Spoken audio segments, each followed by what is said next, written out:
அண்ணா முதலமைச்சர் ஸ்டாலின் அவருக்கு ஒரே பயம், தலைவர் எப்பெல்லாம் வீட்டை விட்டு வெளியே வராரோ, மக்களை பார்க்க வராரோ, அதனால ஒரே பயம்.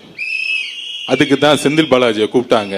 நீ போய் ஒரு வேலையை பண்ணுன்னு சொன்னா. அவருக்கு கொஞ்சம் அறிவு கம்மி. அவரு அடிச்சிட்டு வரான்னு சொன்னாரு. இந்த படுபாவி கொன்னுட்டு வந்துட்டான், திருட்டு பையன்.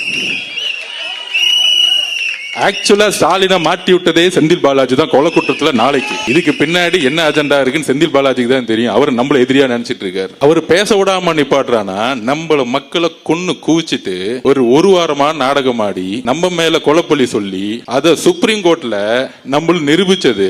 அந்த ஜட்ஜிக்கே புரிஞ்சிச்சு மகேஷோட ஆக்டிங், அதுக்கப்புறம் செந்தில் பாலாஜியோட ஆக்டிங், காலையில உதயநிதியோட ஆக்டிங். என்ன பிரச்சனைனா, நம்ம தலைவர் ஆக்டிங் தெரிஞ்சு நம்பர் 1 ஆகி அரசியலுக்கு வந்துட்டார். இவங்களுக்கு ஆக்டிங்கும் தெரியல, அரசியலும் தெரியல, என்ன பண்ணணும் தெரியல. இதுதான் பிரச்சனை. ஏதாவது ஒண்ணுல எக்ஸ்பர்ட்டா இருந்தா பரவாயில்ல, எதுலயுமே இல்ல. மூளையில என்ன இருக்குன்னு தெரியல.